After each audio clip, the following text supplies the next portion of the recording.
Welcome back to the Badass Literature Society, where badasses come together to rate and review novels recommended by you. Hi, I'm Michael. This is Barbara.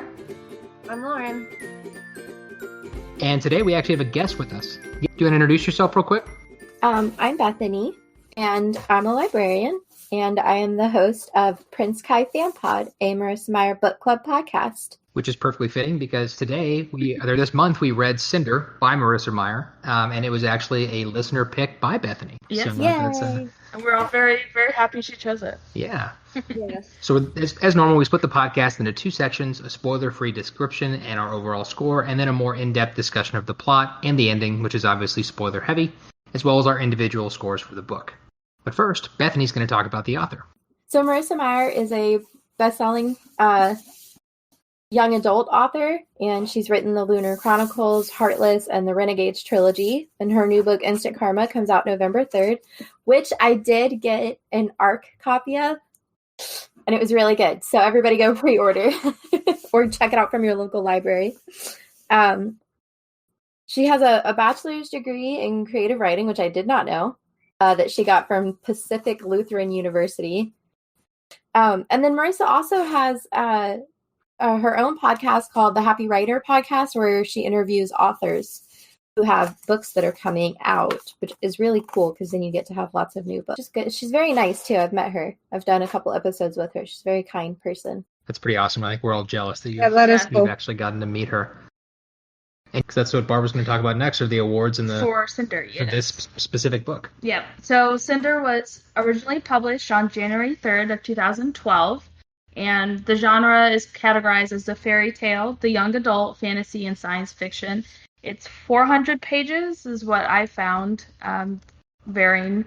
And then it has a 4.14 out of 5 on Goodreads and a 4.6 out of 5 on Barnes & Noble. She has won some awards for Cinder, the Golden Duck Award for Young Adult in 2013, and the California Young Readers Medal for Young Adult in 2016. And it was also nominated for the Pennsylvania Young Readers' Choice Award for Young Adults in 2014, the Rhode Island Teen Book Award in 2014, the Lincoln Award in 2014, obviously Goodread Choice Award for Young Adult Fantasy and Science Fiction. And actually Marissa Meyer was also nominated for Goodreads Author in 2012. And she has a bunch of other awards that are like foreign awards and stuff like that she's been nominated and won, and I'm not going to butcher trying to say those. I forgot to mention, because I don't know if you guys know this, but Cinder is a Nano book. I don't know what that is. So Nano is it's a national writing month where you have to do 50,000 words in 1 month, and it's November of every year. So Cinder was written in 1 month. Oh, wow. I had no idea. Yeah, isn't that crazy? Insane. I can't even imagine doing. It's crazy that she won. Okay, so Lauren, do you want to give us the quick jacket cover synopsis? Sure. Humans and androids crowd the raucous streets of New Beijing. A deadly plague ravages the population. From space, a ruthless lunar people watch, waiting to make their move. No one knows that Earth's fate hinges on one girl. Cinder, a gifted mechanic, is a cyborg. She's a second-class citizen with a mysterious past, reviled by her stepmother and blamed for her stepsister's illness. But when her life becomes intertwined with the handsome Prince Kai's, she suddenly finds herself at the center of an intergalactic struggle and a forbidden attraction. Caught between duty and freedom, loyalty and betrayal, she must uncover secrets about her past in order to protect her world's future. With high-stakes action and a smart, resourceful heroine, Cinder is a Cinderella retelling that is at once classic and strikingly original. All right, so let's just get started then. What did you guys think of Cinder? And remember, at this point, no spoilers. So, I really enjoyed this book, and I usually don't like the books that we read, or at least the last 3 books that we've read I haven't enjoyed. So thank you, Bethany, for recommending this one. Yay! I feel like even though it's technically classified as YA, that I liked it. I like YA books, kind of my shameful obsession. I would read YA all the time if I could, even though I'm an adult. So, yeah, I really liked it. I think it was paced really well, which I know that we'll talk about that a little bit more later. But, yeah, I liked it. Bethany, do you want to go next? Yeah, I mean, obviously I like it, right? Because I built an entire podcast around the series. But We would hope so, right? but I definitely liked it. I remember when I got finished with it, I immediately went to the store and bought the sequel because I just had to keep reading. And I love how unique it is, considering the fact that it's a Cinderella retelling, which means that, to a certain extent, it's predictable, right? Because it's Cinderella and we all know Cinderella. But I think that she did a really good job of incorporating some of the original elements of Cinderella and still making it unique enough that not everything was predictable. I also really liked it. I'll be honest, going into this is not one that I was looking forward to. I'm not a, I know, it's shocking. I'm not a big fairy tale guy generally, but I really liked the way that she put her own spin on the story, the sci-fi elements, the fact that Cinder's a cyborg, and a bunch of other stuff that I thought was actually better, at least from my perspective, than the OG Cinderella story. So I really ended up enjoying this. I really liked it. Michael, was it not sci-fi enough for you? Well, I mean, you read the last book that we did, so it's nowhere near that level of sci-fi, but it had a good amount of it. I really liked it. Which is great. For the record, this is the amount of sci-fi I enjoy. Oh, yeah? Yeah. Me too. I mean, I'm a big Isaac Asimov fan, so I can handle much more sci-fi, but I think that for this particular story, and considering it's a YA retelling, there was just the right amount of sci-fi in it. Yes. I agree with that. I agree. I think she did a really good job with the characters and the story the world building that she did. Like, obviously it takes place in our world, but it's more of a future world where, some stuff has happened, and obviously there's cyborgs and androids, and I thought that was really interesting, and I wanted to know more. And like how Bethany said, as soon as I finished it, I was like, oh my gosh, I have to keep reading more of this. And luckily the books were already out by the time I picked it up, so I didn't have to wait like some people had to wait, to go and read the next ones. I had to wait. I read the first one after Scarlet came out, but the third book had not come out yet. So by the time the fourth book came out, I actually requested 2 days off of work. Like, I used PTO because I was like, I'm just going to read this, and I'm not going to stop to go to work and have grown-up responsibilities. And I legit told my husband, I was like, I've been waiting 3 years for this book, so don't talk to me for the next 48 hours unless you're bringing food. So you guys obviously know this by now. We don't go into our individual ratings right now at the beginning. We do that at the very end. Got to wait for that. So we do have our group score, though. And to be honest, guys, our group score this month really, really pisses me off. But you already know how I feel about decimals. So we can blame Lauren and Barbara for skewing our score. Our group score for this one is an 8.5625 out of 10. 6. Let's not be. This is the longest decimal we've had for a rating yet. I haven't needed to round. 6 people. 8.5625 out of 10. 8.6 is fine. Because of them, because they refuse to use whole numbers. Still, pretty high rating, so I think that's pretty good. So moving on to the next question, would you recommend the book? And I'm going to let Barbara start on this one since she went last time. Okay. Yeah, obviously, I would definitely recommend it, and I actually have recommended it. I'm pretty sure I recommended it to Michael when I first read it. I think I might have told Lauren about it, too. I'm not sure now. But, and yeah, I know, YA books get a really bad rep at times since it's not, quote-unquote, meant for adults. But I think adults can enjoy this book and read it and still get something out of it, even though it is a young adult book. Plus, I love the genre of the retelling of the fairy tales because I love me some Disney. And it has just enough sci-fi for me to enjoy it where it's not over the top. So, yeah, definitely would recommend. Bethany, what about you? Yeah, absolutely. And I've recommended it before. And I would say this is good for people who are hesitant to read YA because it does conquer some really big issues that a lot of YA books do not go near. And my husband actually listened to the audiobook of this. He's not a big reader. And he notoriously does not like YA, and he still enjoyed it. So, I think especially if you like sci-fi, if you like retellings, if you like things that are just slightly different, I think this is a good one. Yeah, I said the same thing, just really mirrored what Barbara said about the fact that I really like it. Technically, it's YA, but I would still recommend it to my adult friends. I felt like it was the right amount of sci-fi meets dystopia meets fantasy for my personal liking. And I like twisted fairy tales, like when they have, they take them in another direction. So I knew, or at least I hoped, that I would enjoy this pick, and I did. I mean, it turns out that I also like twisted fairy tales. I really enjoyed this. I thought that the sci-fi and dystopian twist that she put on it was really cool. And I really enjoyed the book, like I said earlier, and I would recommend it to most people, unless you're just someone who... Would you recommend to boys, your guy friend, since you're the only guy here? Would I recommend it to guys? Yeah, I think so. I don't think it's overly like a girl book or anything like that. As a guy, would you read the rest of the books? Because I have been dying to get a male perspective on my podcast. I have nothing but ladies.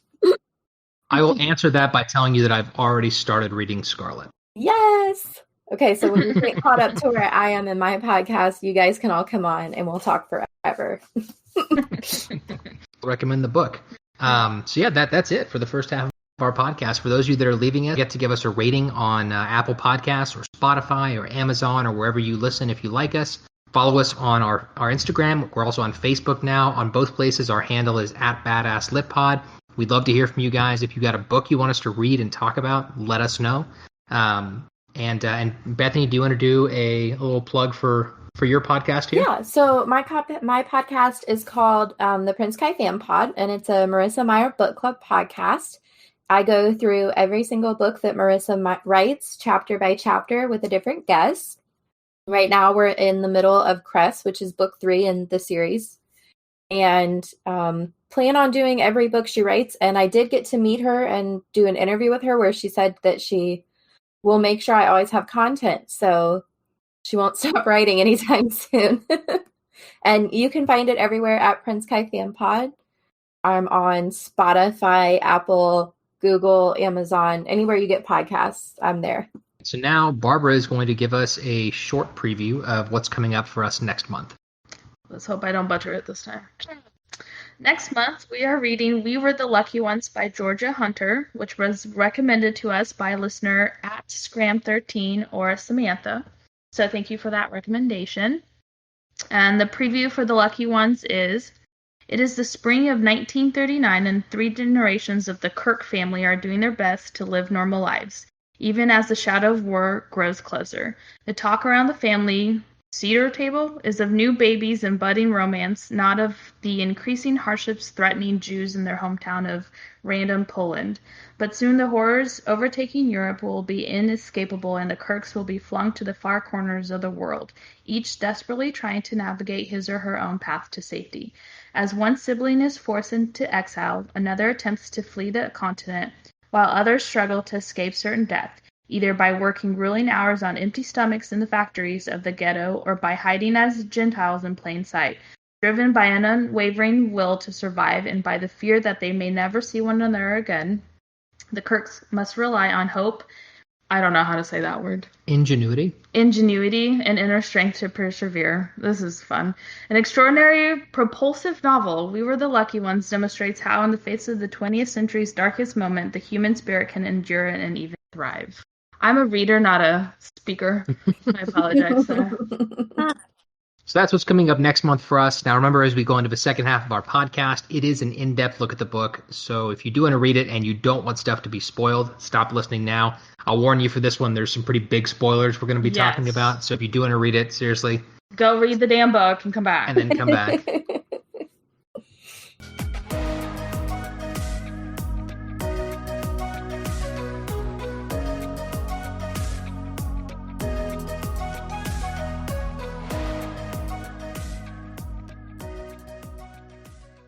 So for those of you still here, sticking around for the spoilers, here we go. We're diving in. God, you guys give me so much grief for that.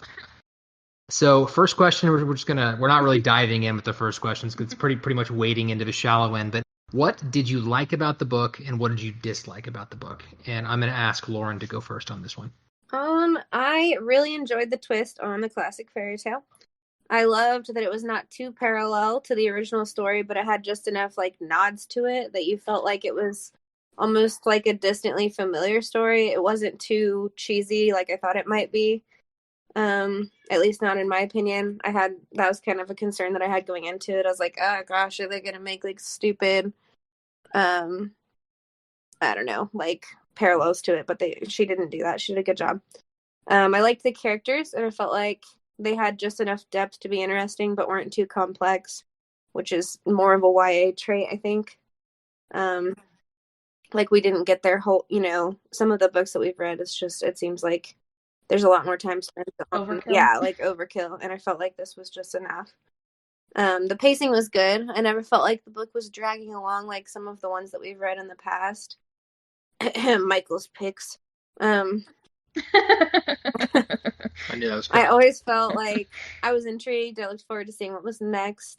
The only gripe that I have, or I guess one gripe that I have, is that I felt like some of the side characters could have been fleshed out a bit better.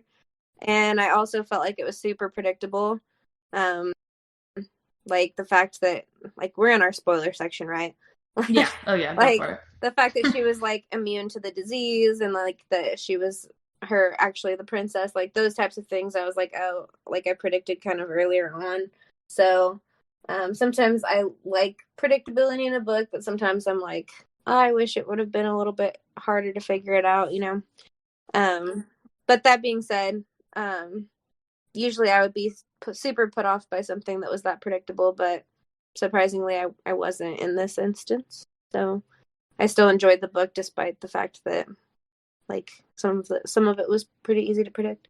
So for me, I really liked the book. I really liked the characters. I thought that the way that they were written, it was deeper than a lot of times you get in a YA book. You don't read but not as...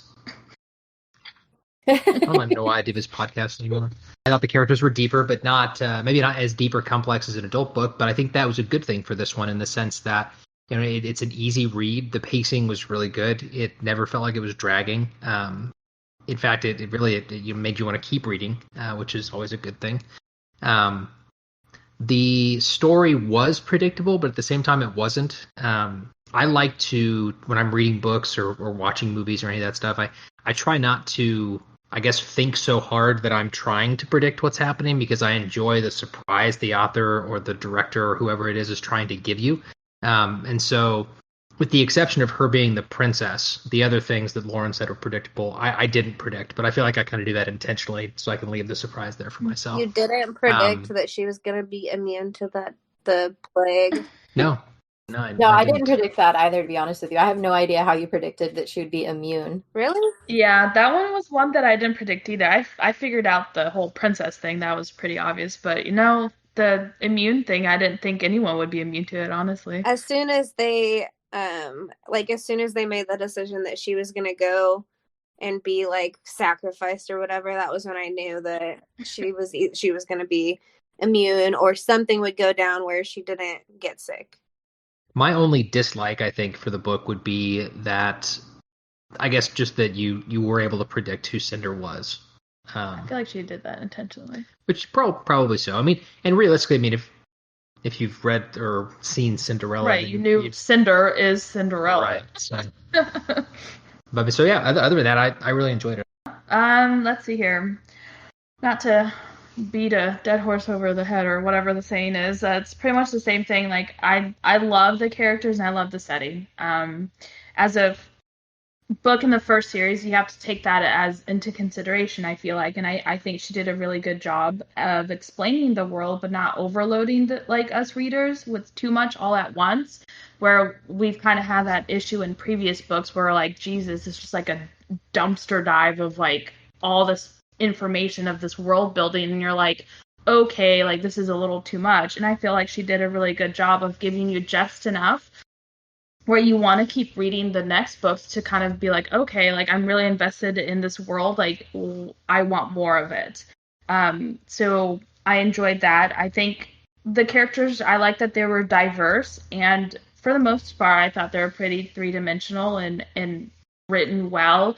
Some of them we didn't get too much of it, but like I said, you have to remember this is also, book 1 and 4. So you have to, like, she also can't just give you all these characterization and then be like, okay, well, now what's going to happen in the rest of the 3 books. So I think she balanced that well as well.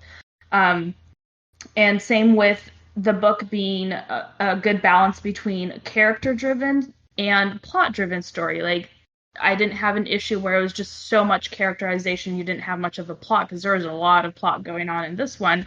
And it also wasn't just like too much plot and like the characters were just kind of there. I think she did a good job of that as well.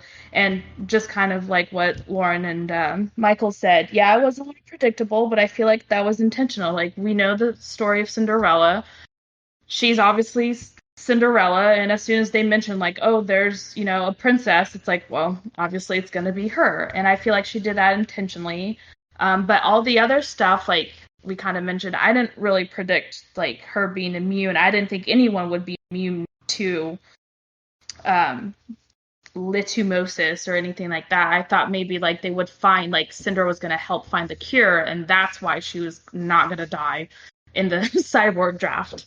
So I predicted that extremely wrong. But And Bethany, what about you? I think that it's pretty much everything that you guys said.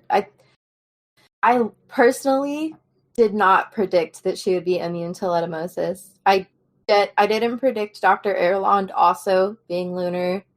I didn't see Peony's death coming. I remember that like really hitting me hard. I mean, some of it, yeah, it's predictable. And not to... YA is my favorite genre. I don't care how old I get. But the YA is often intentionally predictable when it comes to like major plot devices, and then it leaves small plot devices to be the sort of questionable factor and the unpredictable factor. I don't necessarily like that, but I don't have a problem with it. I think because I read so much YA, I just got used to it. I think that what makes this different for most Cinderella stories is simply the concept is different. It's dystopic, so obviously it's going to be a little bit different, but there's cyborgs, there's segregation, there's an entire like second nation treating of all these people. There's a lunar race that has some kind of bioelectric capabilities, which I think is insanely cool and also terrifying. I think that some of the more secondary characters that you normally don't get in Cinderella stories got a lot more depth, like Contorn, for example, the stepsisters, especially Peony. Aiko is a great random character that you get tossed in there for just fun, because she can't have mice and birds that help her, so she gets to have an actual robot bestie, which I always thought was cool. And if there's like one thing that I don't like about the book, I would simply say that from a personal standpoint, I wish we got to know a little bit more, and this is like for the whole series overall, so I'm sorry if this is a little bit of a spoiler, but I wish that we got to know a little bit more about the science behind litumosis, because in this book it's just like, there's a plague, it's called litumosis, it kills everybody. And when you have a plague that's literally, I don't know, disosterizing a very large portion of the population, you have no cure, you have no way of finding a cure, you have no way of preventing it or trying to protect yourself from it. I feel like, and they've been researching it for as long as they have, I feel like you would have more science behind it, especially with her having a computer in her head. But again, I think that's intentional because it's meant for a younger audience that probably wouldn't care about that aspect of it. which is ironic because we're living those times right now. Right. Like, that kind of hit differently when I first read this, and to rereading it now and going through, not, similar, I'm just like, wow, it kind of, like, it hits different, for sure. Mm-hmm. Much different impact, and it makes you think about things differently when you're reading it. Moving on to our next question, what parallels can you draw between Cinder and the Cinderella fairy tale? What is the symbolism behind the glass slipper, the pumpkin carriage, the ball in this book? And is there a fairy godmother in Cinder? And if you think that there is, who do you think that is? And I'm going to let Bethany kick this one off. So the glass slipper in this is her foot, which is such an interesting plot. It's her foot. She has a cyborg foot, and she's had it since she was 11, so she has to get a new one because she's 16 now. And her evil stepmother takes away her foot, so she has to put back on the too small foot, and that is what falls off. And I think that's so interesting. The pumpkin is a beat-up orange BMW bug. I love that so much. It's a Volkswagen bug. Know that Marissa has said the fairy godmother is a combination of Aiko, Peony, and Dr. Erland. They all have elements that help to represent pieces that are normally symbolized in the fairy godmother. And I always thought that was interesting because obviously the fairy godmother is like a very angelic and substantial person. And so in this society, a fairy godmother with like magic powers, I honestly don't think it would work well in this series. So I'm glad that she found another way to incorporate that. And I want to say real quick, because I know someone put in their notes that this is like, the Cinderella is one of the oldest fairy tales. And a lot of people credit the oldest fairy tale of Cinderella to Perrault, which is where we get the element of the glass slipper, the pumpkin carriage, the ball, the fairy godmother. But the oldest, this is just my librarian speak, right? The oldest known fairy tale for Cinderella is actually Greek, and she lost her beautiful sandal, and the king's eagle picked it up thinking it was a fish. And when the king saw how beautiful the sandal was, he thought, I need to know who made this sandal so she can make me shoes and be my wife. Oh, well, I didn't know. I didn't either. So for me on this one, I think there were some parallels that were more obvious and some that were less obvious to me. But I thought that was kind of cool. So like for this particular question, obviously the glass slipper, her foot, that's pretty obvious and kind of semi-comical one from my perspective. I thought she did a really good job with that. Agreed. The pumpkin being the Volkswagen was kind of a somewhere in between. Like after I thought about it, like when I was asked this question, I was like, oh, duh. But going through and reading the book, I didn't pick up on that parallel.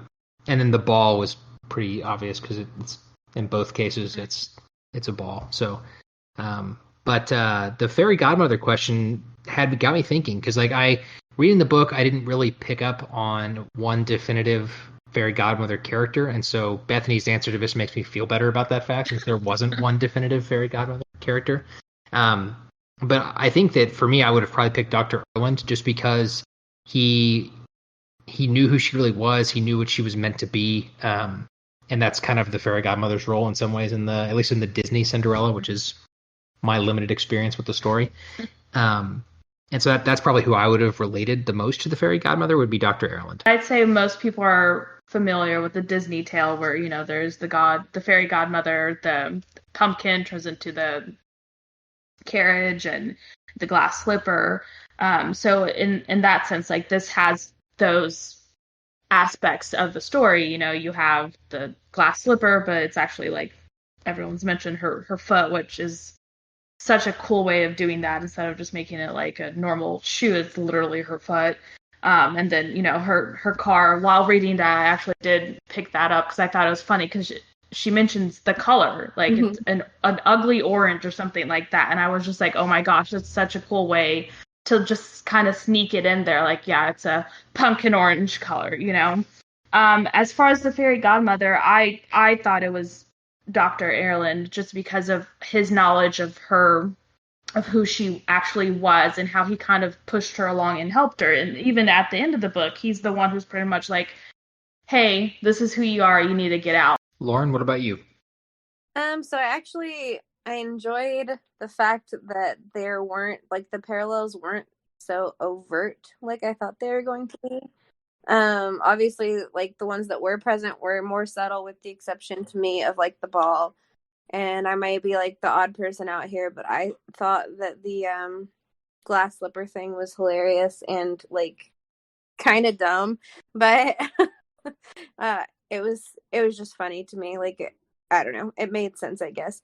And then the pumpkin in the car, I noted that as well. I agreed with Barbara that Dr. Erland was the fairy godmother type in this story, just because, like, kind of helping her discover her true identity and like just helping her with different things kind of paralleled that for me. And then one thing I found interesting that was not a parallel was the fact that in the traditional Disney Cinderella story, the stepsisters are all evil. But in Cinder, Peony was actually very likable and kind, and Cinder seemed to, like, be really affected by her death and, like, her sickness. And so I thought that was interesting that she kind of deviated from the evil stepsister plot there. Yeah, and if I could take a moment, the fairy godmother concept, so because my podcast, we analyze, like, every teeny tiny word, right? Marissa mentioned that those were the elements. And so we went back, myself and my co-host of that episode.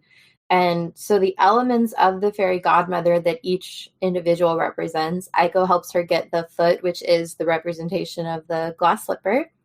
It is through Dr. Erlen's actions that she is able to get the orange car, aka the pumpkin, and she gets the dress from Peony. And so those three are the elements that help make up what the... Wow. Yeah. I feel really stupid. I didn't even put that to, didn't even... See, that's what I'm saying. I didn't even realize that. That makes sense now. I didn't put that together either. Well, and I think that's a great thing, right? Because that means it's a good book to read a second time. And I think that's what makes a book maybe somewhat better. I like books that I can read more than once, and then it's like, I didn't pick up on that. I think obviously Harry Potter is the go-to, right? If you read Harry Potter more than once, you're going to see a ridiculous amount of foreshadowing that you never picked up on before. But that's what's great about any good series is if you can read it a second time and you'll notice elements that didn't occur to you the first time or the second time. Michael, I just want to note that though Harry Potter made it into this episode, it was not me and Barbara. If Bethany hadn't done it, you guys would have eventually. So that is accurate. Thanks, Bethany. You helped us out on that one. I mean, it's a go-to, right? Because most people are familiar with it. It's obviously a literary masterpiece, even if the author is somewhat controversial now. Yeah. But I think it's a story that a very large population, especially bookworms, are familiar with. Yeah, and have reread, like you said. Yeah, absolutely. And in terms of foreshadow, I mean, that's my go-to if you're thinking about foreshadowing. It's gonna be Harry Potter. I mean, the vanishing cabinet mentioned in book 2 that doesn't make a reappearance until book 6. That was just brilliant. Yes. Yeah. I don't know who wrote those books. I mean, but have you seen that meme where it's isn't it great that this book doesn't have an author? It just willed itself into existence. It's wonderful. That's pure magic. Yep, it's magic. I've seen the one that's Dan Radcliffe is the writer now. Yeah. I'm okay with that. That's fine. Yeah, same. So our next question is taking a hard right turn into the philosophical. The first part of the question is, what does it mean to be human? Is it primarily physiological, cultural, emotional? What do you think could have led to cyborgs being perceived as less than human in Cinder's world? And what about lunars who evolved from a human colony? What real-world parallels can you draw between the discrimination against cyborgs and lunars to that of race, disability, and class in our own? And for this one, I'm going to let Lauren take the first stab at it. So I noted that we're really diving in deep with this one, Michael. Wow. I think a big piece of being human, to answer the first part, means just being able to experience a full range of emotions and human experiences. And then obviously physiology is a big factor, but I don't think it's everything because so many people have variations physiologically, like birth defects, prosthesis. The physiology changes person to person. But the human experience is kind of something that we all share despite other differences. I did think, that being said, Cinder could experience emotions and human experiences, but couldn't produce tears or blush and have some of the physiological side of it. And many of her mental things were automated or robotic. She had a mute button, which I really envy. I feel like if I if I had an audio interface, I'd be muting people all the time at work. But yeah, so I think that that was interesting. I think that she was more human than cyborg if we were splitting hairs. I know that she started out that way or whatever, and then they threw in that she was lunar, and that was one thing that I didn't predict. The whole lunar thing. But I don't know, since we're seeing her perspective from inside her mind, we were able to see how human she was regardless of her exterior. There were a lot of times where the author mentions I would be crying tears if I could, or it's a good thing that I can't blush right now. Those sorts of things. So that she's feeling those human feelings and experiences. She's just not able to physically kind of display them, which was interesting. And I think that just like regardless of her exterior, you can tell how human she is. And I think as far as the discrimination piece goes, humans, in my personal opinion, have a lot more in common than we do differences. Looking at personality and internal feelings and things like that. And there's parallels with the way that the stepmother or guardian, I liked that she called her guardian instead of her mom, treats her like kind of a second-class citizen because of her differences in her exterior, like physiological differences. And unfortunately, that's a real parallel today for a lot of people. So I thought that was interesting. And those were just kind of some of the real world parallels that I drew. But as far as lunars go, though, I feel like I didn't, and I guess I should have said this on the what I disliked about the book part, but I felt like I didn't get as much information as I wanted to about lunars in this book, and I understand it's a series, so I'm looking forward to the future books to learn more about that. But I mean, you get that they're like super evil, right? And that they can manipulate people. But anyway, so I didn't parallel a whole lot with the lunar piece just because I feel like I didn't get as much information as I wanted. So for me on this one, what does it mean to be human is such a deep question, and it's one that Barbara and I have actually talked about before. I just finished playing the video game Detroit Become Human, which is all about androids wanting their own rights, and the movie Ex Machina. It's an interesting question, especially when you're dealing with cyborgs in this case, or androids, or computers, or AI, and where that question falls. And in this particular book, I think that, like Lauren said, that Cinder is more human than she is anything else. She's cyborg because it sounds like I guess we don't know for sure, but it sounds like she may have had an accident or been attacked or something and had to be put back together, so to speak, with these computerized parts. I forget you guys don't know. No, yeah. I guess we're going to find out in the sequel, Lauren. It's explained. Well, there's an excuse given in this book that she was in a hover accident. Remember, that's what she told Dr. Erlon. That's right. I assumed that was BS, I guess, is what I was getting at, and it's something else more sinister may have happened. But you will learn.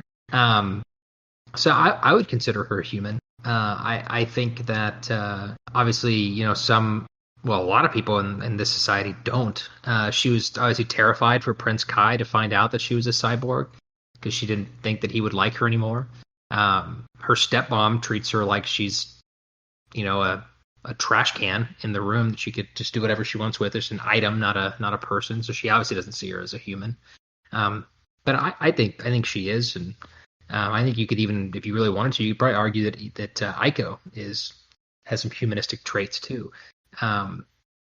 As far as the real world parallels, like Lauren mentioned, we don't get a ton of information about the lunars in this book, so it's hard to make those parallels. I assume we're going to get some more information as we read some of these other books, but for now it's hard to make that comparison.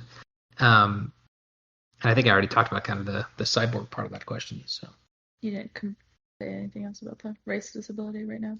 The race disability in class? You don't have to, obviously.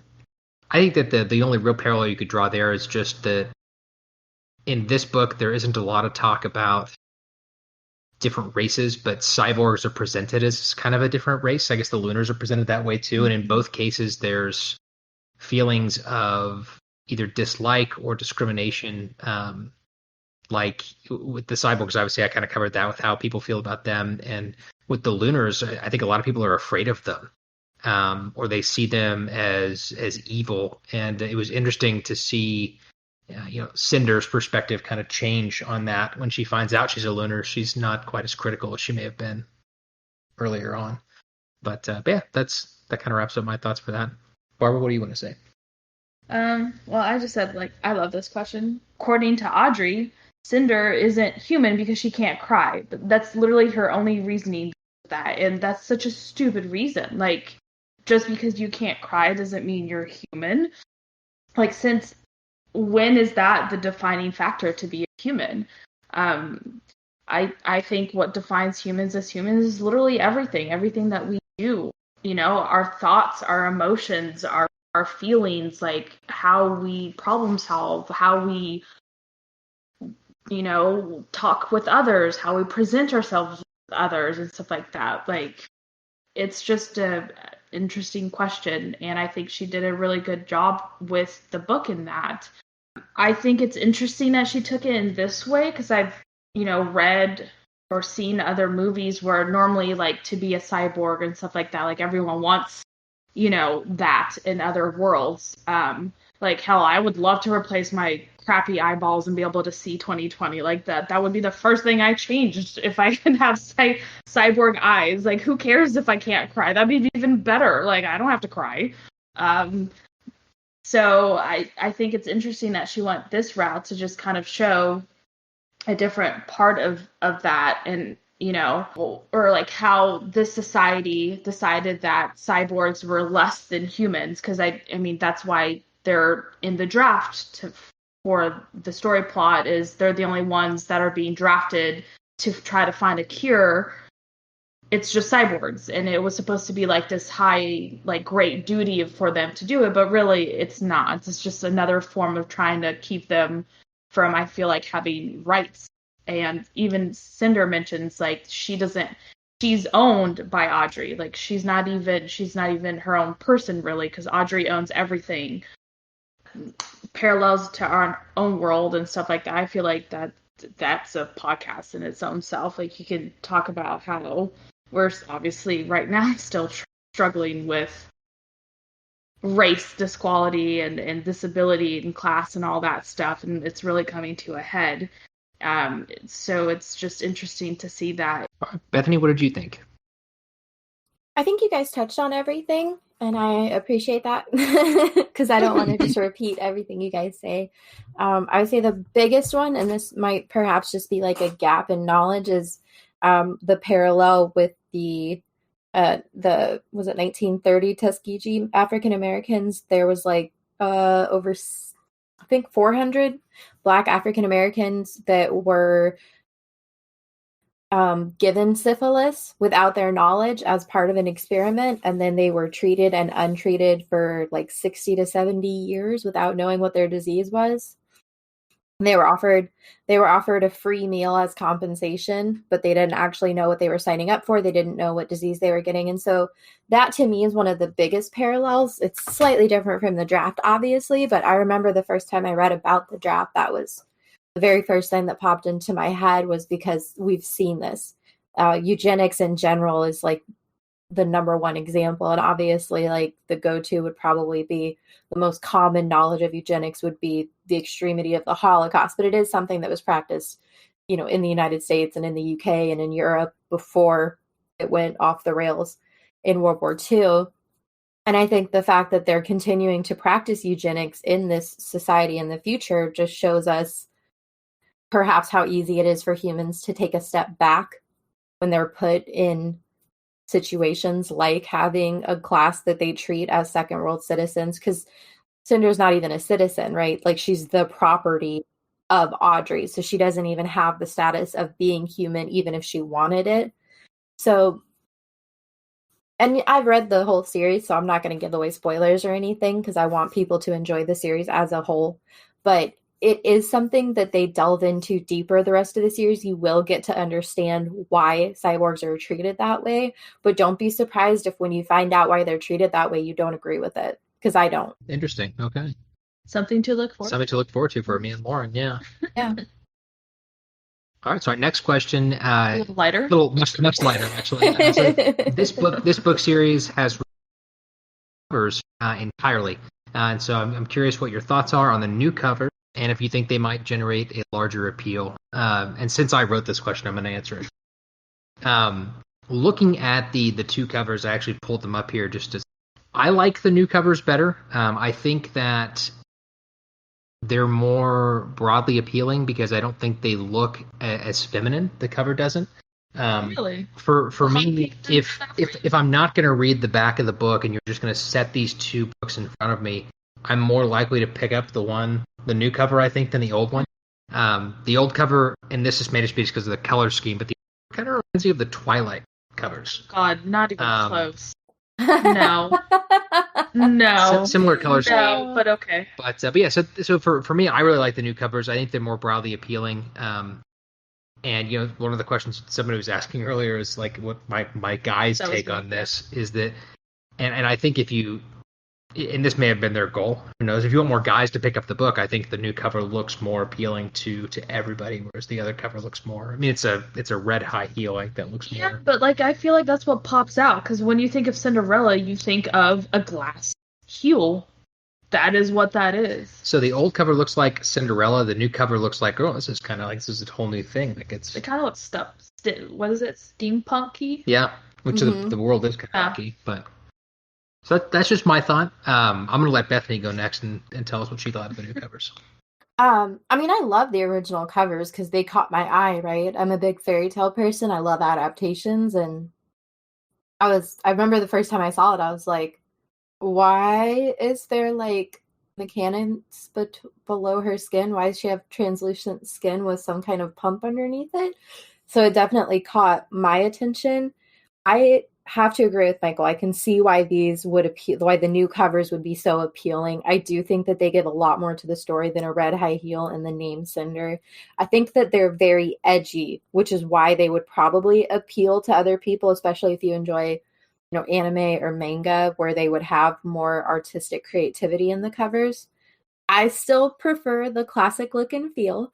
That's just personal perspective. And that's mostly because the art itself is very edgy, and I liked more, soft tones and soft edges. And I think that the covers themselves, I have to agree with Michael. If you're trying to target a wider audience, this cover is going to get more attention than the other one. I liked the original covers. Ooh, Michael. Ooh. I feel like, so my main thing, and I agree with the anime thing, I'm not a big anime person at all. Mm-hmm. Michael is, and I think that the new covers definitely have a more of an anime feel. But also the old covers are more mysterious and they don't give anything away. And I don't like having pictures of characters in advance. Like it skews my reading experience. That's also why I don't like to watch TV shows or movies before reading the book. Like I just like to form my own opinion in my head and then see fan art and different things.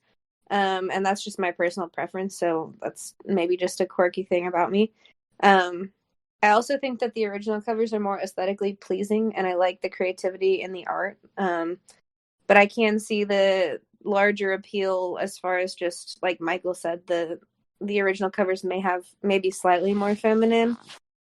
I don't know. I don't love anime. So if I were buying the books in hardback format for my bookshelf, I would definitely try to find copies of the original. I agree. I mean, the reason why I picked up Cinder was because of the cover. I was like, ooh, I love red. So, and red is one of those, I think they've done studies where it tracks people's eyes and stuff like that. So, that instantly just had my eyeball just pop to it. And then, Bethany mentioned, you notice, her leg foot thing, not bone. It's kind of weird, what's going on there. It looks more mechanical looking, and that's why I picked it up. I turned the back and was like, I want to know more about this. Whereas the other book, I mean, they're cool, and I can see where it would appeal to this generation where I feel like anime has gotten a lot bigger and more mainstream. So I can see where that would appeal to that people. But like how Laura mentioned, I like to picture characters myself before someone else does it for me. And I feel like because of that, now that's how I'm going to picture Cinder because of someone's drawing. And that I kind of lose that ability to draw the person in my mind of how I thought they looked like. And I do know that there is the graphic novels and stuff like that are after the book series. And I remember just flipping through, just curious to know what they looked like. And some of the characters, that's not how I pictured them at all. And so I was like, oh, okay, interesting. So I feel like you kind of lose that as a reader when you see a character. So I also, honestly, I prefer the original one, but I can see how the new ones are more appealing to a wider audience. And maybe it's more appealing to boys, because out of all three of us, Michael's the only one who would prefer that one. So maybe that's what they were trying to go for. Yeah. I don't know. I mean, to give it a second boy's opinion, my husband also prefers the new hardcover, the new content on the new artwork on the new paperbacks. So, and he's also a boy, so to give it a second boy opinion. So there we go. That's interesting. So our next question is just as light as this one, but it's just who's your favorite character, and who is your least favorite character if you had one. I'm gonna let Bethany do this one first. Oh, thank you. I wanted to go a little left field because I feel like everyone's favorite character is going to be like Cinder, Aiko, Kai, right? And obviously I love all those characters. I just want to give some love to underrated characters. I think Torin is fantastic. He's a wonderful character. He's definitely oversteps his boundaries at times. I was not appreciative of his behavior at the ball, for example.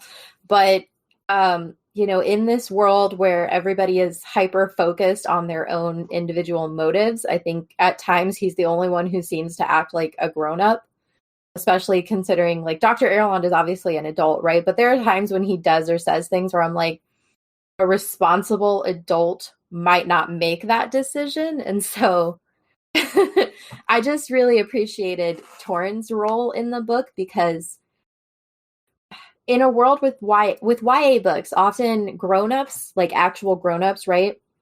They're treated as plot devices or they're evil. And so the main character has to rise above them, like Audrey.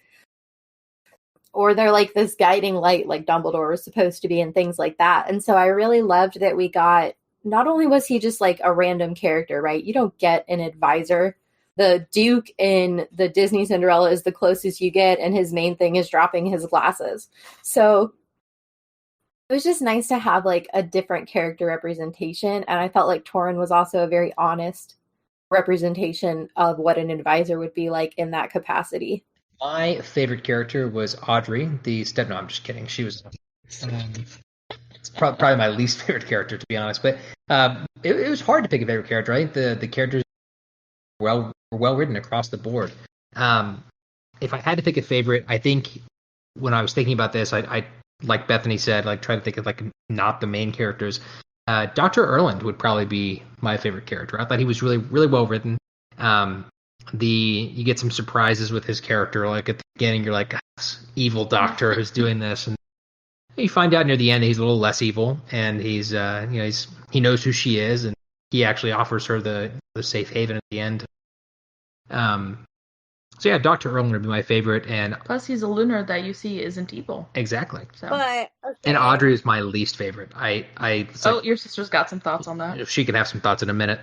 Audrey's my least favorite because she had me like shaking in anger at points in the book. Mm-hmm. Like she's just, which I guess to that character, that the author's credit, she was very well written. If the character's able to make me angry and feel things, and that's something. But I really did not like her. I was hoping she would die at some point during the book, to be perfectly honest. And well, she still might, Michael. It didn't happen in the first book, so fingers crossed.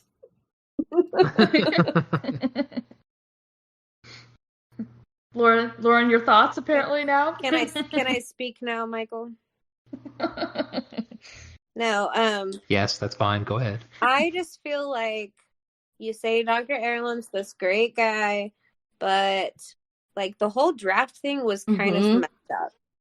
Like that whole situation, like the fact that all of these innocent cyborg people who I view as like just as human as Cinder, I'm assuming, like literally sacrificed themselves and died and did all of this stuff for literally just so that he could find her and tell her who she was. So to me, it's like he's not that great of a guy, but that's just my 2 cents. I have to agree with you on that one. It's kind of hard to think he's all 100% great when he murdered people just to find one person. But right. Anyways. And I think the only way that they try to get away with that is the ends justify the means, right? Like that whole concept of the greater good, which I personally am not a big fan of the whole greater good thing. But yeah, that was definitely the first thing that came to my mind too. Lauren was like, yeah, but he set up the draft, so... Yeah.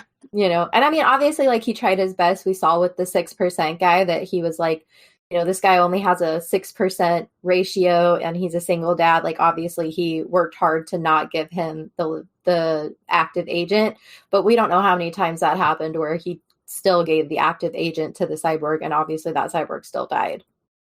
Yeah. Yep. Michael doesn't think about these things. No, he doesn't. He's a proponent for mass genocide. Well, to give another male perspective, right? To give another male perspective, that is why he is my husband's least favorite character, is because of that whole draft concept. So Michael is just like It's out there mass now. murder. I'm a monster, I guess. I still think he's a great character, especially I think he's very well written because it's hard. He's still a very likable character despite some of the decisions he's made that I think are very selfishly motivated. And I think that's why I often was like, Torrin is the grown-up that you should be maybe not idolizing, but, you know, he's the role model in this society. He's the adult role model character that we get, because I think Dr. Ireland does make decisions that are self-serving. Yeah, for sure. I mean, to Michael's credit, he's a good, flawed character. Mhm. Like, yeah, he's got some good stuff, but he also has some dark past too. Yeah, and I'm not saying I'm not saying there's a better solution to try and find Selene either. You know, I'm not sure that we're given enough of an opportunity to really explore what the other options are to try and find a random 16-year-old cyborg girl who may or may not be in the Commonwealth, somewhere, anywhere in this giant country. I'm just not necessarily sure sacrificing other humans was the best route. They have so much technology, like, at their hands. Like, I don't understand why they wouldn't have been able to come up with a better solution. Mm-hmm. Yeah, I think it's because the only guy who knew who Cinder was, the doctor that brought her from Lunar, went mad and died before Dr. Ireland got to him, if I'm not mistaken. So I think that was the plot point, like, oh, well, there's no other way of finding someone, I guess. I mean, he's a doctor, right? Like, he has access to records. Obviously, True. The cyborgs are very clearly tracked because they're owned property. It's somewhat plausible that he could have spent hours scouring public records and tried to find a 16-year-old cyborg girl that had a shady past or a questionable history. Yeah. I guess is all I'm saying. And I'm sorry, because I feel like we're throwing Michael under the bus, and I don't think he deserves that. I do think that Dr. Ireland is a very good character. Quiet. I think he does some things in the later books that really do a good job of trying to make up for it, but I'm just not sure we can completely discount the draft concept. Yeah. You feel free to throw me under the bus. I'm If sorry. you've listened to our other episodes, you know that they Please. I don't want you to feel like you're ganged up on. I'm very sorry. Michael, I do feel that way, but it's just 3 against 1.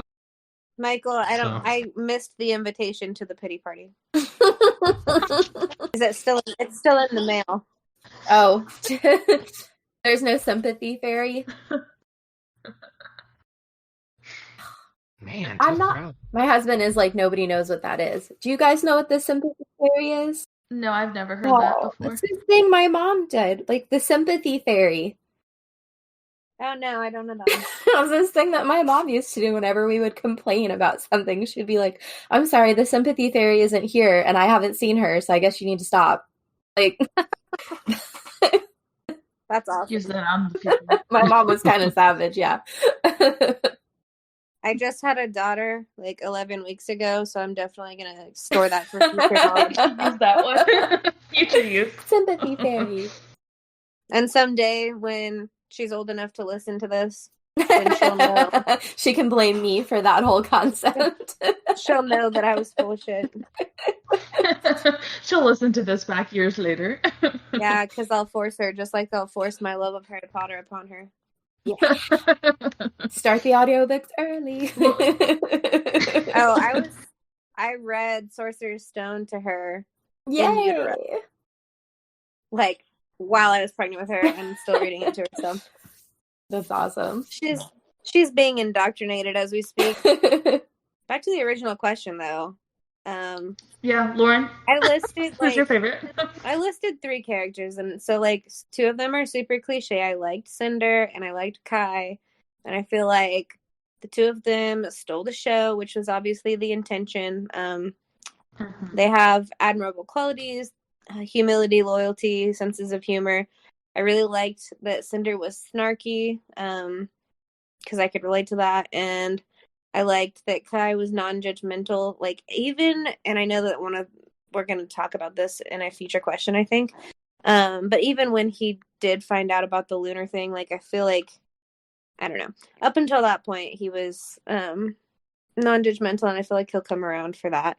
But really, I think my favorite character is Aiko, because I feel like I want an android now, so that I can have a little best friend that's just positive. And I'm also wondering how soon androids will be a thing with our current technology, and also the little little wrist implant things. I'm really curious when that's going to happen too. It's very close, I feel like. I do too. Yeah. Yeah, I mean, obviously I love Cinder. Only I feel like Cinder is me and I am Cinder. The sarcasm that bleeds from Cinder is how I am. This is so true. I still I chuckle every time I read the chapter where she just meets Dr. Ireland, and he's talking about her surgery to, her cyborg surgery, and then she goes, "Oh, my sex change," and I'm just that is freaking hilarious. And she's deadpan that, and he kind of was looking at her what are you talking about? And she's I'm kidding, that was a joke. That's something I feel like I would do. And so I related to her on so many levels. So obviously I loved her. And then Aiko too. She's just freaking hilarious, and it's everything you want in a sassy best friend. That's Aiko, and a little cyborg. And then honestly, I really love Levana. I love to hate Levana. I wanted more of her in this book, and I thought she was really well written for the overall evil enemy for the future books and stuff like that. You get a little bit of her and how evil she really is in this one. But I just thought she was well written, because it's fascinating. Why does she not like mirrors? Obviously there's something there that she doesn't like mirrors, and Cinder even mentions the rest of her thaumaturs were all very beautiful, and that wasn't fake, and whereas Levana obviously it is, and Cinder even sees kind of her true outline of her face and stuff like that, and it's what exactly is hidden under that layer of cloth that she likes to wear around? So I just thought she did a good job of those characters. And obviously I hate Audrey, and not because she was poorly written, just because Michael mentioned she was just an awful human, and she did a good job of writing an awful human of Audrey. I was with Michael on that one. I was waiting for her to die. I mean, I think she's kind of worse than what we're used to, right? We're used to Cinderella has to be dirty and do all the housework, and they're not exactly kind to her, but literally physically abusive. She makes her sleep in a closet on a pile of blankets. She doesn't even get a real bed. She has to work all day, 24/7, basically, even when she comes home, and she doesn't get to keep any of her earnings or wages. And then she literally sells her to die. She sells her human trafficking. Yeah. I just feel she's the worst representation. Yeah. In a good way. I'm not saying she's a bad representation. I just think that she's the most evil. Yeah. Yeah. She's the Umbridge. I was gonna say, yeah, she's Umbridge, because you can't really compare her to Voldemort, because you have a little sympathy for him since he wasn't loved and all that good stuff. Mm-hmm. But that's a whole other podcast. I mean, that's a whole other podcast, right? But the main thing with Umbridge is that the big difference between Voldemort and Umbridge is that you're not likely to cross paths with a Voldemort, but you're gonna need an Umbridge. Yes. Probably more than once. And it's the same with Audrey. You're gonna meet an Audrey more than once. Obviously, Levana is the real villain, but it's unlikely that you'll cross paths with Levana or a type of Levana, or that she would have a large impact on your life. But obviously someone like Audrey, it's not unlikely that you might see a mother that you don't agree with the way that they treat their family, or father for that matter. Yep. Which I feel like make better villains, like in this scenario. But. All right. So moving on to our next question. This has kind of become a mainstay question, especially from some of the fantasy books that Barbara's willingness to criticize their lack of characters. But so this question is, women in this book and in the world that was created in the book, and were they well-written characters? Were there enough female characters? I feel like this book did a great job with female characters. I think there were more prominent females than males in this one, which was refreshing. As Michael said, we read a lot of books that are very male-heavy, and so that was nice. And I look forward to the future books in the series to see where they take some of the female characters, like with leadership roles and badassery. I also figured out that badassery must be a word because it did not correct me when I typed it in.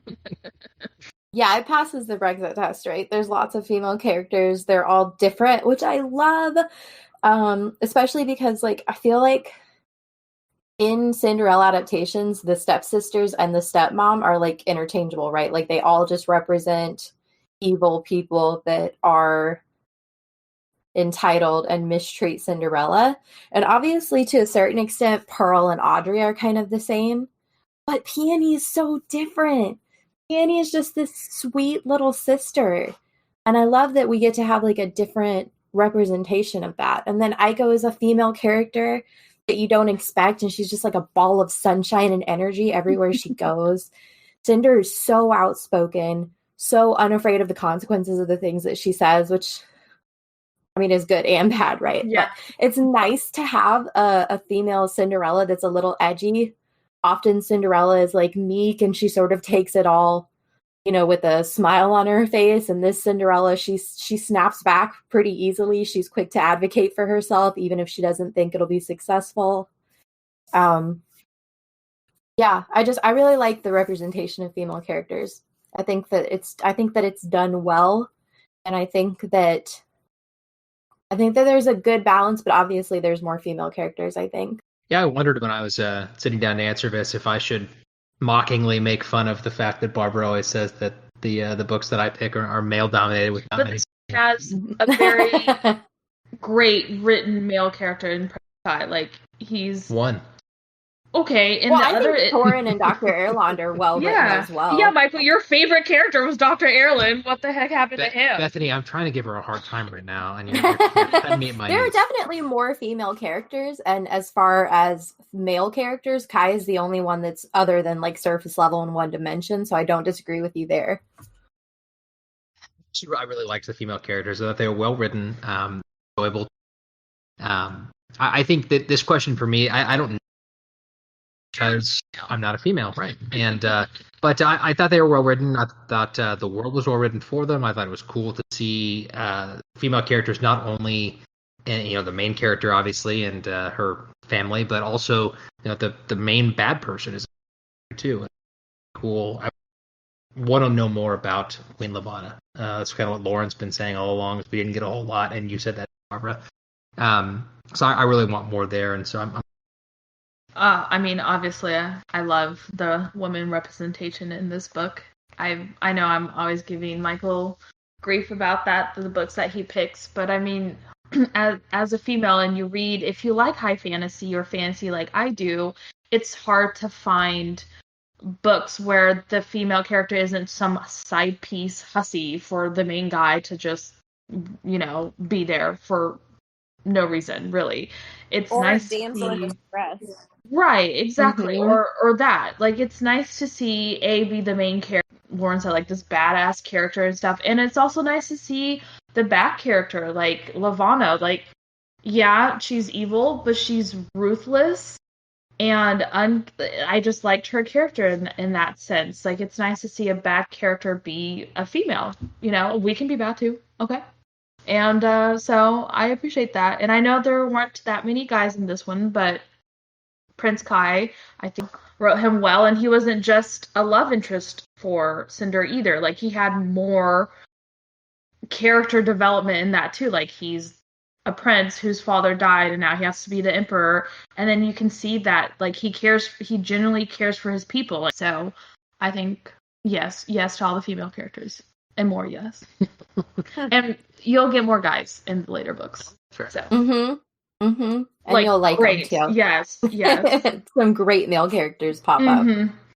So speaking of guys, let's talk about Kai's reaction when he finds out that Cinder is not only a cyborg, but also how do you think he would have reacted if Cinder had told him instead of him finding out the way that he and what are your speculations on how he feels about her now that he knows these things? And I'm going to let Bethany start on this one. I think it's easier to accept cyborg than lunar. Mm-hmm. Lunars have the ability to manipulate your mind and your physical body, and that's very terrifying. And I think that despite the way Kai kind of cringes when he sees the holograph of Cinder's body, not knowing it's Cinder, I think it would have been like off-putting. I don't necessarily think that it would have been the most politically correct reaction, but I think he could have handled Cyborg a lot better than Lunar. And I genuinely think that if Cinder had come to him alone and been like, hey, I have to tell you something, please hear me out, I think he would have heard her out. I think he would have let her talk and share her side. And I think even though it would have surprised him and he might have been upset about the lunar part more than the cyborg part, I think he would have heard her out, and I think he would have given her the benefit of the doubt. I agree. I have a soft spot for Kai. I like him a lot. And I feel like, I don't know, he was just more like humble, and I feel like his reaction was justified to an extent because she did lie to him for a long time, and he developed feelings based around those lies, which isn't cool regardless of what realm you're in. However, I think she understands, or I think he understands why she lied about being a cyborg, and it isn't really fair to take, in my opinion, it's not fair to take the lunar thing into consideration, really, because she barely even knew she was lunar before he found out. Yeah. And I mean, so it's not like she hid that piece from him for very long. It's not like she like knew that she was this lunar princess, whatever, way back when the story started with Kai. It's, relatively new information for her too. And I think that his feelings are going to change once the shock is worn off. I'm sure they will eventually live happily ever after. I mean, yeah, I have to agree with you guys there. I feel like he could have, he's not a fan of lunars. You can see that from, his point of view, because the book does switch to a few chapters with his point of view and how much he hates lunars. And it's really honestly because, like Bethany said, like, they can control you, and he's seen them do that with Lavana. Like, he at first experience of that, like her like controlling him, so like that's a little off-putting. I think he would have handled her being cyborg a lot better as well. And I think, like how Bethany also mentioned, like if she would have just gone up to him and been like, hey, like I didn't tell you earlier because I was afraid of how you would feel, but like, me being cyborg has nothing to do with anything. It is something I am, and, I apologize I didn't say it sooner, but I was a little scared of what you would think. And I feel like he would have been like, oh, okay, easier to stomach. And like Laura mentioned, like, she really didn't know that she was lunar, up until like a day before all this stuff happened to her, really. I feel like she should have said something to him, especially since, well, I mean, I guess Cinder didn't really know that he genuinely liked her.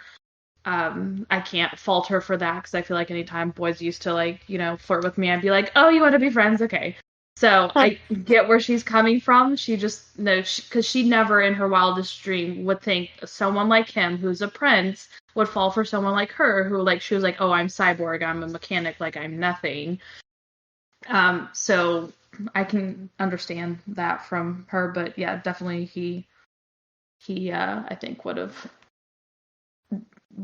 I mean, and he handles her. I feel like at the end he's not judging her for the cyborg thing. It's more the lunar thing, because he even says like, hey, like this, did you like this whole time, like my feelings for you is it because you were controlling it? And that like broke my heart when he thought that. I'm like, no, Kai, no. She didn't know. She doesn't know what she's doing. That's how I was too. I was like, no, she didn't even, like, I don't even think she knows how to control any of that because exactly. She didn't even know that was a thing. So in this question, I'm not going to echo a lot of what everybody said because I have some more ideal if she could have told him herself. I understand why she didn't because of all the stereotypes going on. And, she's also, I think, was a little shocked that the prince was giving her the time of day. And part of her wanted to be truthful, but part of her didn't want to ruin this new, even if it's just a friendship. She'd never had anyone show her that kind of attention and not be mean or, want something. And so I get where she's coming from as far as not telling him, but I do think it would have been better if she could have. But yeah, it happened how it happened, obviously.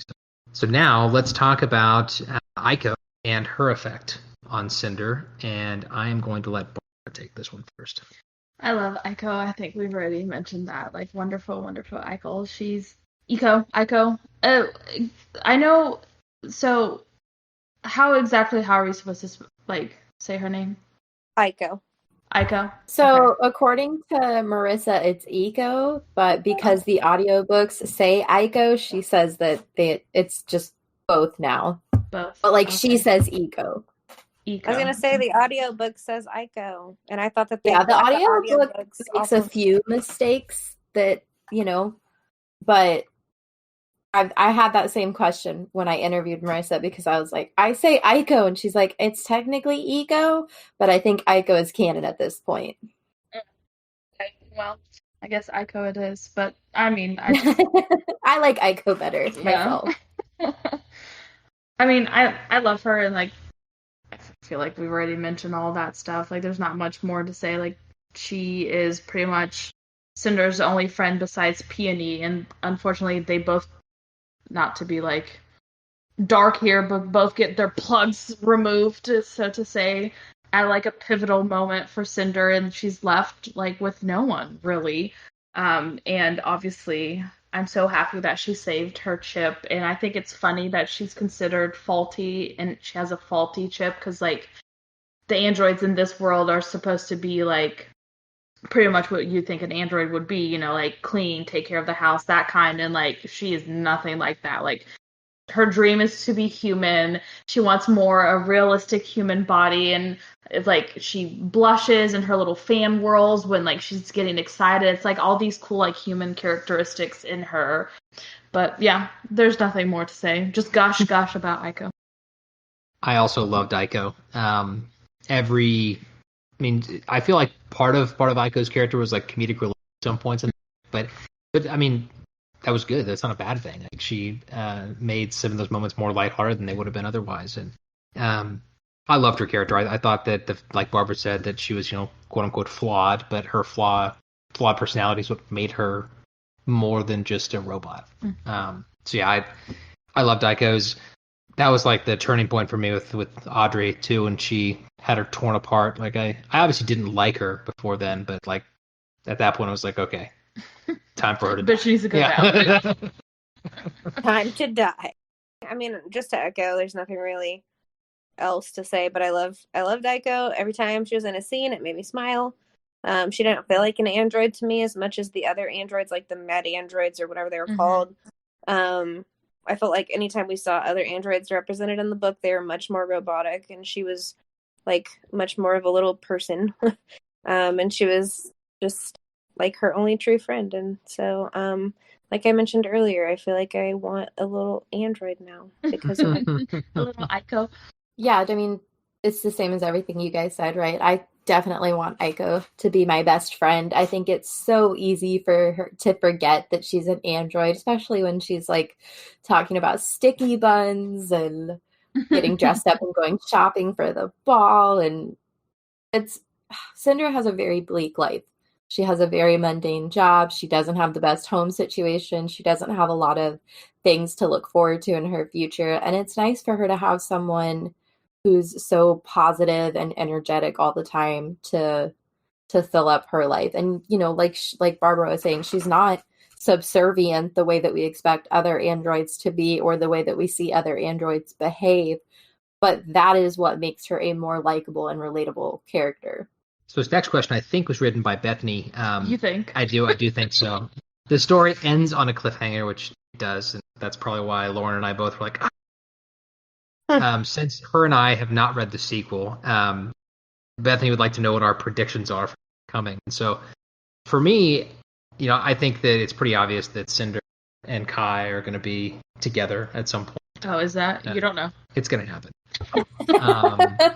I think that Aiko is going to get put back together. I think that Cinder's probably going to end up going to Africa to meet up with Dr. And it'll be interesting to see what happens there. Also really interested to see what happens now that she knows the princess. And, it sounds like Queen Levana is going to chase her to the end of the earth to, put her down. So.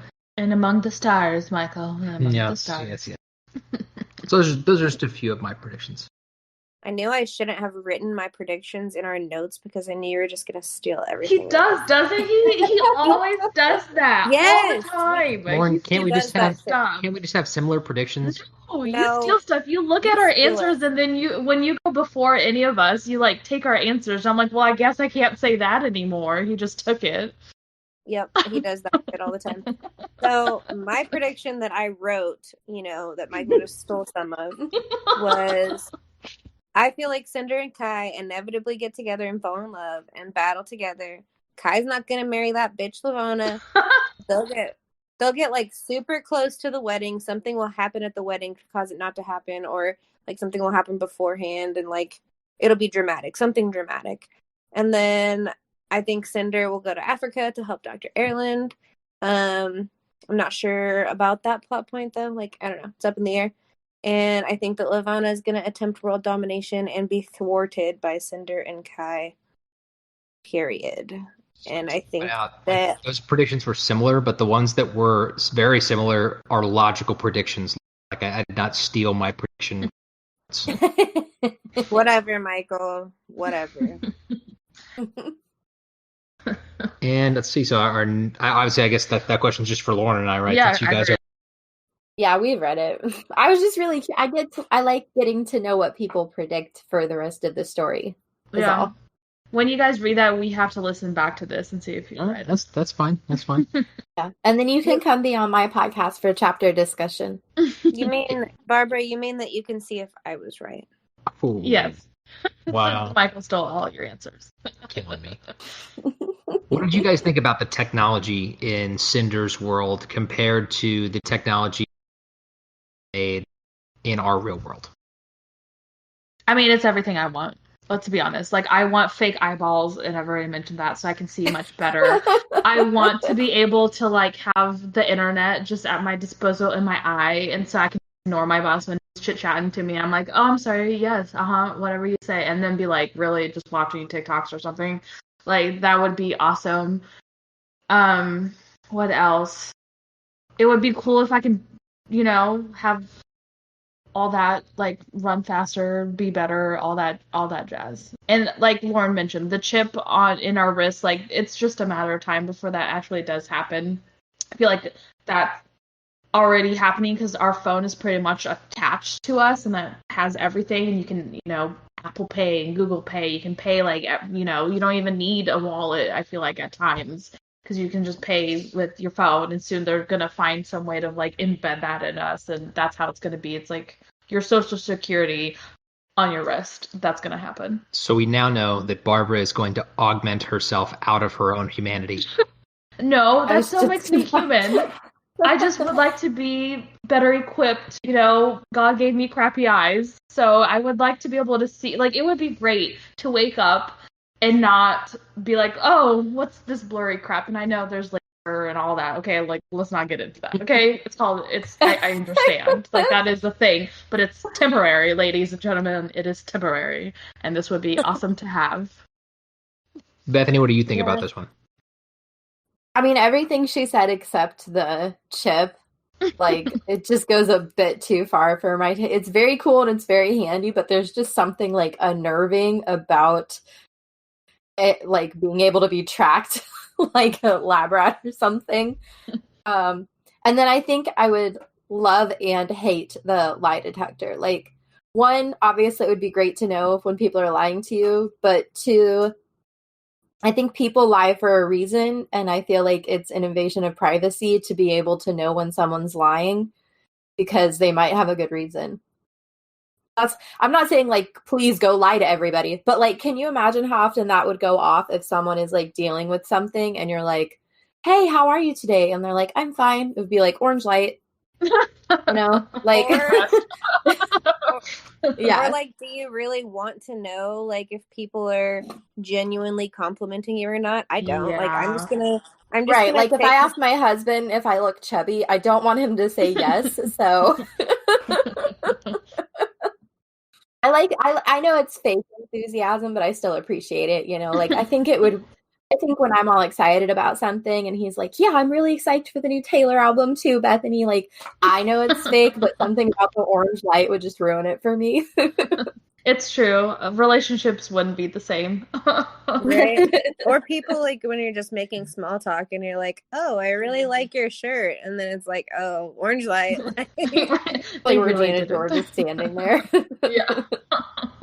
I feel like the ID chip thing is not that far off. I think that, like Barbara said, your phone's pretty much attached to you anyway, and they're already like, I mean, there's already so many ways to track like things on your phone and like the Apple Pay piece, and all of that. So I don't feel like I would be comfortable having a chip implanted into me, but I don't also feel like it's that far off. Like I feel like our kids or our kids' kids are like that's going to be in their future. And then I also feel like, I mean, it would definitely cut down on certain crimes, like identity theft. It'd be a hell of a lot harder to steal somebody's identity if you have to cut off their arm. But it's not true. And then the other like technology piece that I thought was super cool, and I feel like I would be okay with if they could just advance that, would be the audio interface deal, where I could just mute people that are stupid. Yeah, it would be great. But I mean, I don't know, like my job now with counseling, like I can't really do that because it'd be too obvious. But if you're in like a crowd of people or something, like you're at a party and people are like drunk and stupid, you could just mute them. That would be nice. Very true. So for me on this question, I mean, I'm all about technology. I work with stuff, and some of it is really cool. Some of it is scary. But that's how I feel about the technological advances, at least some of them that are happening in our world. So I think a lot of it would be really neat. Some of the things that Barbara said, obviously, like augmentations and being able to, if you have a health issue, to be able to replace that with a robotic part and have it work the same way or even better would be pretty cool. Yeah, I think a lot of that stuff is probably going to happen, and if not in our lifetime, in our kids' lifetime. So, I mean, we still don't have flying cars, and they predicted that, so That's true. That's true. People have made prototypes of flying cars; they're just not in production yet. I know, I've seen them in Europe and Asia, maybe. All right. Do you want to read the next book in the series, Lauren? I said, yes, please. Someone may recommend this one. I told people not to recommend the next book in the last series that we read. And I feel like I would be all right if they would recommend this. And even if they don't, I'm probably going to try and read it anyway with all of my free time I have with an infant. Fair enough. Yeah, I already started reading the second one, so I think that answers that question. I enjoyed the first one. I'm enjoying the second one so far, so I'm looking forward to continuing it.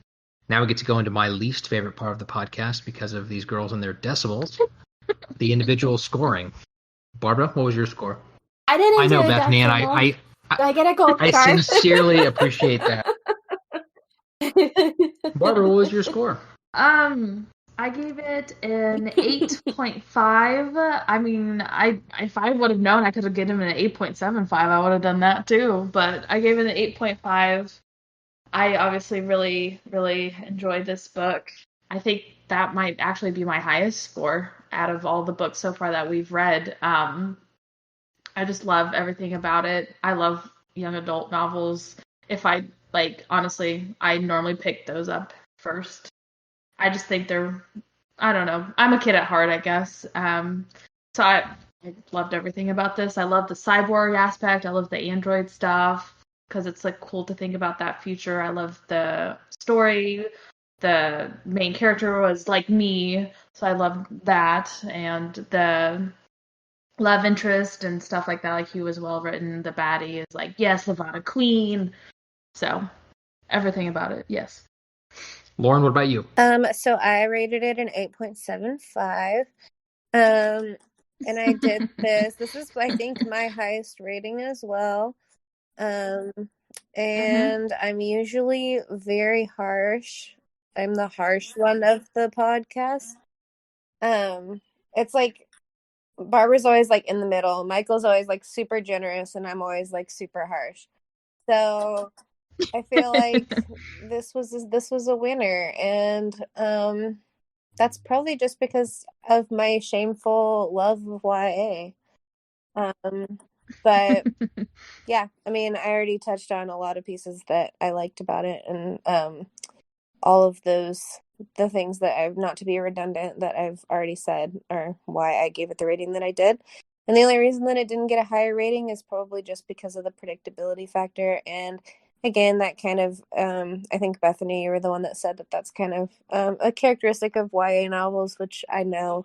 And yeah, I feel like my rating might change as I go for the series, but so far that's what we got. And I just had to do a decimal for Michael. Just to spite him. What about you, Bethany? I give it a 9 out of 10. Obviously, like, you would think I would be a 10, right? Because I do a podcast about these books. But I do think it's a 9 out of 10 because it is the first book of a series. And the mark of a good first book of a series is that it pulls you in and you want to keep reading, and it ends on a cliffhanger and things like that. But I do think that some of the elements that you don't get until the later books would serve well in this book to get people to read it and to go on with the series. And so that's why I give it just one tiny notch down from 10. But I didn't do like 9.75 or anything. Which I, for one, greatly appreciate. I didn't know, like, I wouldn't have thought decimals were an option, to be honest. So that was partly why. I made it an option. If it was up to me, they wouldn't be. But Barbara, my score on this one was an 8 out of 10. Pretty high score, but is somehow the lowest score on this one. Never happened. Score. So I really liked it. I gave it an 8 out of 10. Our group score, as you know, is 8.6. 8.5625. No, an 8.6, which means I'm still batting average, baby. 8.5625 out of 10. What an awful 4-digit decimal. I think it's wonderful. Gives it character, just like the book. Mm-hmm. It does. Okay, so if you like fairy tale adaptations, but you want like a grown-up book, right? Like not YA, there's a book called Froggy Style by J.A. Casimir, and it's from a male perspective, and it's hilarious. So if you want, yeah, well, I did say it was a grown-up book, but it's absolutely hilarious. It's not as vulgar as you would think based off of the title.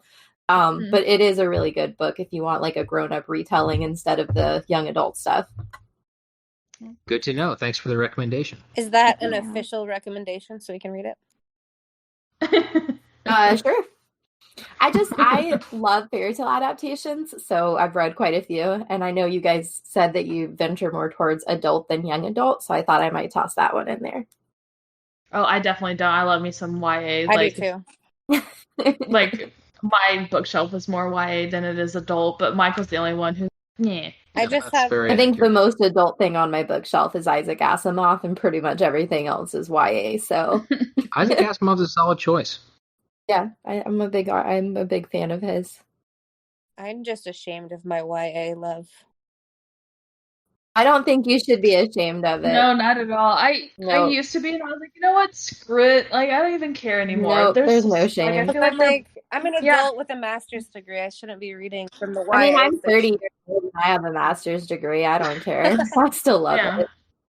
I mean, I am a librarian though, so I feel sometimes I get people that are like, well, don't you just love classic literature? But I really like, I mean, not that I don't, right? But I'm just a big YA proponent. I think the main reason YA is okay for every age group is because we've all been there. As a 30-year-old, I was 16, and although I didn't have the weight of the world on my shoulders, I can relate to feeling left out, to feeling lonely, to feeling insecure, to questioning the motives of the people around me. And I think that's why like YA books in general are successful at any age group, because people still can relate to those characters. Well, it's about that time in the episode, which is the end. Thank you so much for listening. We are Badass Literature Society plus Bethany. Hopefully you liked our episode. If you did, please let us know. It would mean the world to us if you went on Apple Podcasts, Spotify, wherever you like to listen, and make a review. Give us a rating. If you've got a book recommendation, please let us know on one of our socials. We're on Instagram and Facebook. Both places our handle is @BadassLitPod. Yeah, and I just want to thank Bethany again for recommending Cinder and joining us on our discussion about Cinder, since she's like the know-all of Cinder. And I just wanted to give you another plug. Like, how can our listeners find you?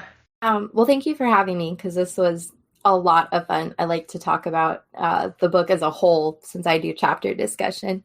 And you can find Prince Kai Fan Pod everywhere at Prince Kai Fan Pod. I do a lot of stuff on Instagram. That's like where I spend most of my time. So if you want to like message or follow, that would be great. princekaifanpod@gmail.com. And it's I have a website.